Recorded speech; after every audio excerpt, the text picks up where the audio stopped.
had to come a long way to get there. Just kind of walk me through your night. Well, you know, again, I've said it before, and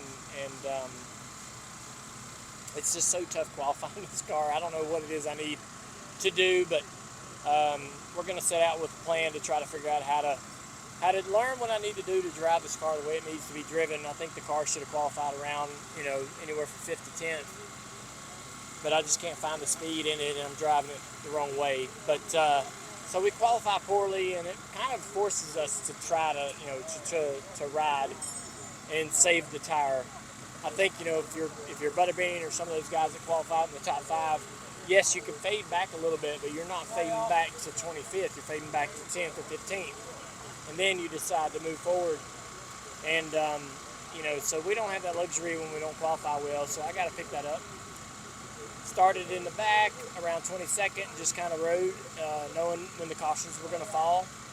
And when we got to you know, I think it was like 60 or something to go, we were going to run the rest of the way without a caution. We just hammered down and just had some fun. Had a lot of race car left, had a lot of tire left, and just got to race with some of these guys that I watch in the tour every week. It's a tough competitive series, and I was you know, watch them all the time. I know I'm involved in ownership, and it's fun to get out there and kind of duke it out with some of them. A lot of paint trading, 3 wide scenarios. Is that kind of like what you live for as a race car driver? Yeah, I want to have fun, right? And certainly I want to finish as good as I can and have some opportunities to try to maybe win a race or two. But showing up to run, you know, 4 or 5 races a year against these drivers and these teams that are running every single week, it's you're handicapped a little bit. But once the race gets rolling, I feel like I can figure it out and understand what I need to do and where I can make some time. But it's a blast, and I love Florence. Again, I mean, we've been coming here for the last 2 years, a couple times a year, and probably be back here in November trying to run for the South Carolina 400 and have some more fun. As part of series ownership, how important is it for you to be here as a race car driver to listen to what some of these guys are talking about in this tire situation that's come up the last couple of weeks? Yeah, well, just being here, yeah, I thought 2 years ago it was kind of a big deal, and now you're kind of starting to feel like you're kind of just one of the guys. You know, you're not really making as much noise or as many waves as we were a couple years ago. So it's fun. We came here, we raced, practiced hard, worked hard, tried to get as good as we could, ran a whole race. My wife came. She's never been to Florence, which was fun for me. So, I mean, we had a great time, and I think it was good for the tour. I thought this was gonna be a great night for the tour anyways, because it's the Arlington weekend. Keelan's here, Brexton's here, Bubba Wallace is here, Harvick's here. So, I mean, it was going to be an awesome night, great crowd, and probably a great crowd on float. But I love being able to run in the tour, and I got my hands on it every single day, and dealing with all of the mechanics of it with Kip all the time is fun and amazing. But man, it's really nice to just come in here and not have to worry about all that and just be a competitor. And it was nice to run a race without worrying about what someone might think, or one of our owners or drivers might think about the tire, right? We've had a lot of struggles with the tire, and working hard with Hoosier to find a solution, but and that's going to take some time. That's going to take a lot of time, and you know, Hoosier's been great, and they've been understanding of our concerns, and I think we have a path forward, and we got to get everybody in the room, all the drivers and owners and everybody together. And this series wins and loses on the backs of these teams and these drivers. The series belongs to them. We just shepherd it up and down the road every weekend so that they got a place to be, and so we whatever the solution is, they'll be the ones to choose it. That's the way I'd like it to go, at least, is let the teams and owners, they've got to buy into what the direction forward is. And so But I have confidence in Hoosier getting it sorted, and I have confidence in Hoosier providing us with multiple options forward.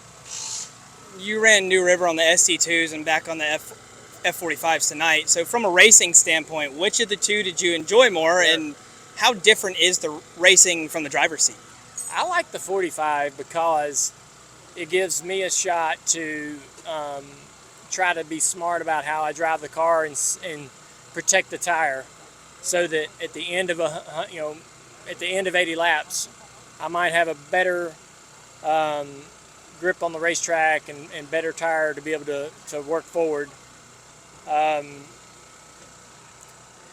And at other tracks, the 45 actually is a tire that can run really hard throughout the entire race. So you don't drive that tire the same way at Florence like you might at Tri-County or somewhere else, or South Boston. And so it's really track dependent.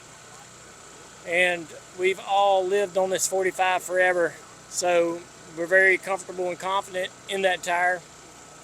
But you know, we were trying to help Goodyear move forward in a new direction and evolve into a bit of a new platform tire-wise, and there's still some work to do. So I like tires that wear out. I like tires you got to be smart with.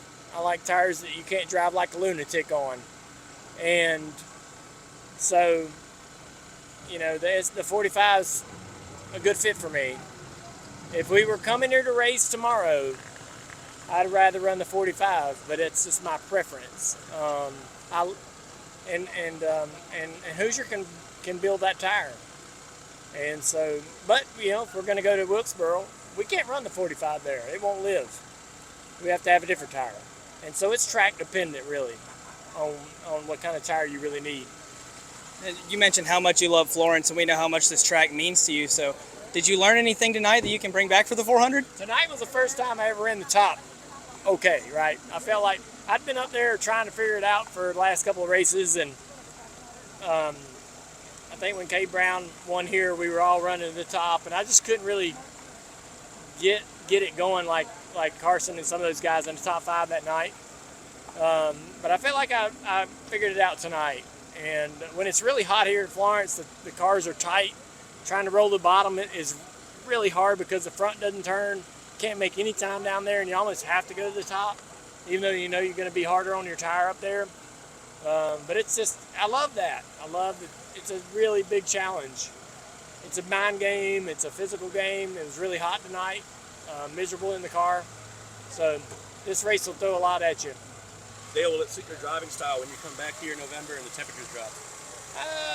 I don't know. I think, you know, when it cools down here, it'll tend to run the bottom. The cars turn a little bit better. So I think what suits my driving style is the longer races. Like 125 laps is a good distance, but man, I'd love to run 200, 250, 300 laps here. That'd be a good time, and we've tried to do that a time or two here with Steve and his team, and I just love the longer the race, the better I feel like my opportunity to succeed is. So 125 was pretty good tonight, but we still had enough car to move forward and ran out of laps, right? So I like the longer races. Thank you, Dale. Thank y'all. Thanks, Dale. Thank you. See you, Matt. Kevin Nix with Frontstretch.com. Come back soon for more great racing videos, and if you like us, don't forget to hit that subscribe button.